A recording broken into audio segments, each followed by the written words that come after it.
अगर 24 घंटे के अंदर गिरफ्तारी नहीं होती है तो 19 अप्रैल को हम लोग नए डीसी भवन के समक्ष धरना देंगे, सामूहिक रूप से धरना होगा। और अगर 20 तारीख तक गिरफ्तारी नहीं होती है तो 21 तारीख को एक दिन का पहले भूख हड़ताल में बैठेंगे, फिर आगे के आंदोलन की रणनीति तय की जाएगी। सरकार से मांग करेंगे पत्रकार सुरक्षा कानून लागू करें ताकि हम लोग निर्भीक और निष्पक्ष होकर के जिस तरह से अपना काम कर रहे हैं करते रहे।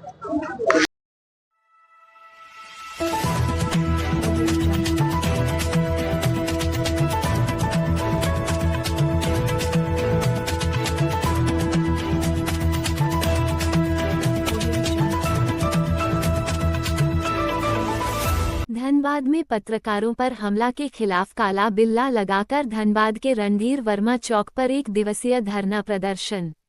एफआईआर दर्ज कर 24 घंटे में गिरफ्तारी की पत्रकारों ने की मांग।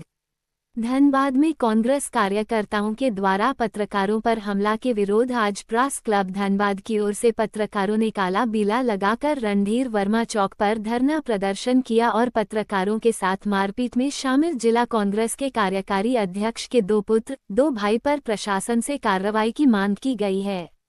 पार्टी से भी कार्रवाई की मांग की गई है। प्रेस क्लब के पदाधिकारियों ने कहा कि धनबाद थाना में उनके खिलाफ मामले दर्ज कराया गया है। जब तक रशीद राजा अंसारी पर कार्रवाई नहीं होगी उनके कार्यक्रम का बहिष्कार किया जाएगा। पत्रकारों के समर्थन में धनबाद विधायक राज सिन्हा भी पहुंचे।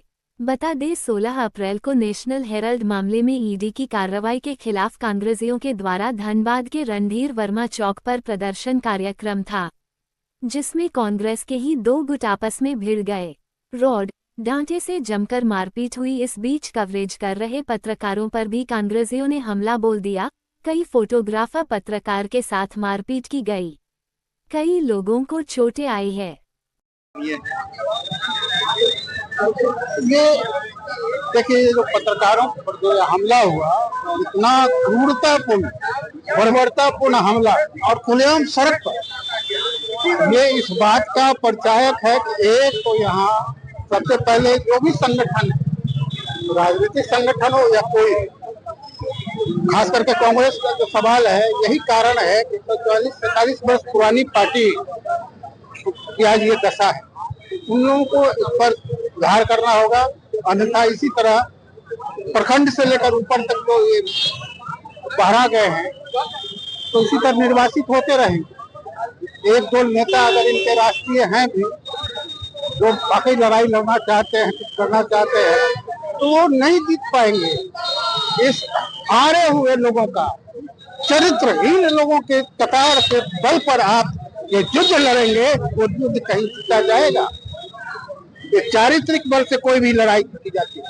आपका वो बल कमजोर है, छिन्न है, तो उनको इस पर रिएसेस करना चाहिए। ये एक उदाहरण है। हम तो अपनी लड़ाई लड़ लेंगे। जिला प्रशासन की सुस्ती, हम जानते हैं कि जो जिला प्रशासन है, अब तक सारे जगह फुटेज लगे हुए हैं, वीडियो फुटेज जारी हो गए हैं। अब तक उनकी गिरफ्तारी हो जानी चाहिए थी।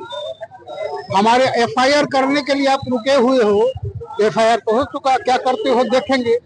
चूंकि पूरी रात सत्ता पक्ष के मंत्री फोन पर लगे रहे हैं, यहाँ अधिकारियों को कहते रहे कि इस मामले का किसी तरह निपटाओ, तो वो निपटने वाला नहीं है जब तक कि पांव पकड़ के माफी नहीं मांगे। तो हमारा व्यक्तिगत मामला है। ये इस बात का परिचायक है कि हम पत्रकारों को आगे पत्रकार सुरक्षा अधिनियम की बहाली तक ये लड़ाई लड़नी होगी। ये तो होता रहे, ऐसे मैदान गुंडे आते रहेंगे और राजनीति में तो वही फसल है जो हम काट रहे हैं। तो लड़ाई लड़नी है। आगे की जो कहती है वो किस तरीके से लड़ी जाएगी अगर तीव्र एक्शन नहीं होता 24 घंटे के अंदर गिरता? ठीक है,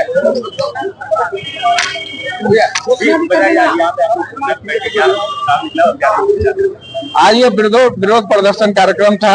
आज प्रेस क्लब के जो साथी हैं जिनके ऊपर हमला हुआ था, उनके द्वारा धनबाद थाना में प्राथमिकी दर्ज कराई गई है। 6 लोगों को नामजद अभियुक्त बनाया गया है। हमारी मांग है कि प्रशासन, पुलिस उनको गिरफ्तार करे 24 घंटे के अंदर। अगर 24 घंटे के अंदर गिरफ्तारी नहीं होती है तो 19 अप्रैल को हम लोग नए डीसी भवन के समक्ष धरना देंगे, सामूहिक रूप से धरना होगा। और अगर 20 तारीख तक गिरफ्तारी नहीं होती है तो 21 तारीख को एक दिन का पहले भूख हड़ताल में बैठेंगे, फिर आगे का आंदोलन की रणनीति तय की जाएगी। हाँ, आगे ऐसे घटना न हो इसके लिए क्या हम तो प्रशासन से, सरकार से मांग करेंगे पत्रकार सुरक्षा कानून लागू करें, ताकि हम लोग निर्भीक और निष्पक्ष होकर के जिस तरह से अपना काम कर रहे हैं करते रहे।